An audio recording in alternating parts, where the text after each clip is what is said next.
Y ahora vamos a hablar de un tema que nos preocupa sobremanera a mucha parte de la población, y es que, como saben, muchísimos embalses, pantanos y demás lugares de agua dulce están secos como si viviéramos en el desierto. Pues bien, hoy contamos con el gerente de la empresa Aguas de Torremolinos para hablar de este tema. Él es Gustavo Calero, al que le damos las buenas tardes y la bienvenida a Torremolinos en Abierto. Buenas tardes, señor Calero. Buenas tardes, encantado de estar aquí con vosotros. Bueno, a mí me preocupa muchísimo la sequía. Yo estoy concienciadísima a tope con las poquitas cosas que yo puedo hacer como ciudadana para intentar evitar que el agua se despilfarre, y si uno a uno lo vamos haciendo, pues oye, algo vamos aportando. ¿Cómo estamos ahora mismo con el tema de la sequía en Torremolinos? ¿Estamos en alerta roja? Estamos regular, vamos a dejarlo ahí. En Andalucía en general se está bastante mal y en Torremolinos un poquito mejor, pero recientemente toda esta zona ha pasado, digamos, a un nivel de alerta importante, de sequía prolongada, lo que se denomina sequía prolongada, básicamente porque, como todos vemos, no llueve. Parecía que sí había llovido en diciembre, en marzo, al final, en lo que es el año hidrológico, solamente ha llovido 400 milímetros, que es muy poquito. Con lo cual, ¿qué pasa? Que los embalses van perdiendo agua y el acuífero, que es de donde nosotros aquí en Torremolinos nos surtimos, va bajando su nivel, y eso pues es lo que puede generarnos problemas. Recuerdo que en la última entrevista que le hice y que hablamos también de este tema preocupante para todos, decía que para que más o menos estuviéramos a los niveles que teníamos que estar, tenía que estar como 3 meses lloviendo sin parar, ¿no? Efectivamente, para poder recuperarnos, lo suyo serían que durante 2 años seguidos tuviéramos un nivel de precipitación de en torno a 1.200 milímetros. 1.200 durante 2 años. Te acabo de decir que este año han caído 400, es decir, tiene que llover muchísimo más de lo que ha llovido y de una manera continuada, si no, no vamos a recuperarnos.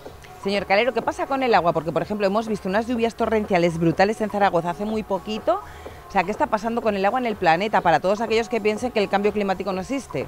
Pues efectivamente, el cambio climático, aunque alguno todavía lo niegue, pues está ahí y Son genera... los mismos que piensan que la Tierra es plana. Claro, totalmente. Bueno, genera esto, sequías, siempre ha habido esos periodos, ¿no?, de más lluvia, menos lluvia. El problema es que cada vez con el cambio climático son más acentuados y duran más. Entonces ese es el problema que estamos teniendo. ¿Y en qué se traduce esa situación? Porque Vélez Málaga, la zona de la Sarquía y demás, hace ya semanas que hizo el corte de agua en el horario nocturno, creo que es de 11:30 a 6 de la mañana, y además cuando están abiertos los grifos o cuando tienen el suministro de agua, solo es para consumo humano. Sí, efectivamente, con esta situación que tenemos, según el Plan Especial de Sequía de la Demarcación Hidrográfica de Cuencas Mediterráneas, hay que reducir en esta zona, por ejemplo, en torno al 10% del consumo de agua urbana, hay que reducirla en torno al 10%. ¿Y eso qué significa? Eso significa que cada ayuntamiento, que es quien realmente tiene las competencias, tiene que dictar medidas para conseguir atenuar y reducir. Entonces, hay ayuntamientos, pues como estos que me has comentado, que han optado por cortar por las noches. Bueno, cada uno, repito, tiene su forma de actuar. Aquí, por ejemplo, en Torremolinos, el ayuntamiento está haciendo muchísimas cosas. Pues, por ejemplo, el baldeo de las calles no se hace con agua potable desde hacía mucho tiempo. El riego de los jardines se ha reducido también considerablemente, un 30%, un 40%. Las duchas, como sabrán o sabréis, también el 50% de las duchas lavapiés se han restringido. Es decir, se van tomando medidas en esta línea. Ha dicho que las calles no se están baldeando con agua potable. ¿Con qué se están baldeando? ¿Con agua de mar? No, con agua del acuífero, con agua, digamos, del subsuelo, ¿vale?, que es un agua no potable, de una calidad inferior, no puede ser potable, pero se aprovecha pues para usos pues de este tipo, a lo mejor pues para regar jardines, para usos que se llaman no esenciales. Para las fuentes también me comentaba a mí antes, sí, fuera podría cámara. Por ejemplo, para fuentes ornamentales, para este tipo de cosas. ¿Va a haber más restricciones? Porque claro, yo por ejemplo las únicas que he sufrido son las de que algunas duchas no funcionan, como bien dice, en los lavapiés, pero bueno, que hay duchas para dar y tomar a lo largo y ancho de todo el paseo marítimo, como para que podamos permitirnos el que algunas no funcionen. ¿Va a haber más restricciones que notemos los ciudadanos?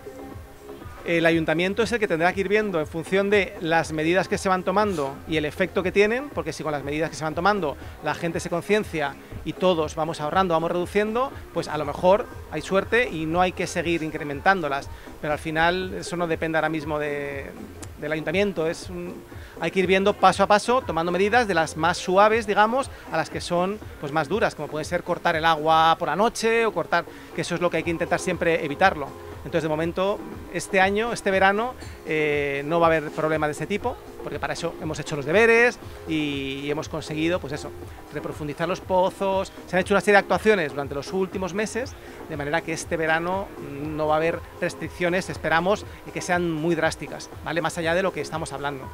¿Ha hecho reprofundizar los pozos, es decir, excavar más abajo para conseguir agua de más abajo? Efectivamente, como hemos dicho que con la sequía llueve menos, el acuífero, ¿no? Esa bajando. Bolsa de agua que hay aquí abajo se va vaciando, pues nuestros pozos hay que irlos reprofundizando, ¿vale? Hay que llegar más lejos. Entonces, a ver si llegamos al núcleo de la Tierra y empezamos a girar hacia otro lado. Esperemos que no, esperemos que no. Actualmente estamos ya en torno a 250, 260 metros por debajo de nuestros pies, pues el agua está saliendo, con lo que significa eso, pues a nivel de coste energético. Imagínate lo que es bombear agua desde tan abajo. Esto hace 10, 12 años no pasaba, porque el nivel del acuífero estaba muy alto y no era necesario. Estaba a lo mejor a 30 metros, 40. El otro día escuchaba yo a un niño decir, pero si, ¿dónde está la sequía? Si esto está lleno de agua. Claro, veía el mar. Claro, ¿cuál es la diferencia entre el agua del mar y el agua dulce? ¿Por qué no se puede utilizar el agua del mar para el consumo humano? El agua de mar... Habría que poner desalinizadoras, ¿no? A tope. El agua de mar, efectivamente, se puede utilizar para el consumo humano y de hecho se utiliza. Se utiliza en Canarias, en Alicante, en Almería, en muchos sitios. Utilizamos el agua del mar para consumo. El problema es que el agua del mar, como todos sabemos, es salina, tiene una concentración de sales alta, con lo cual, ¿qué hay que hacer? Hay que tratarla, hay que desalarla. Hay que hacer pasar por una serie de membranas, equipos, y eso al final cuesta dinero. Es complejo.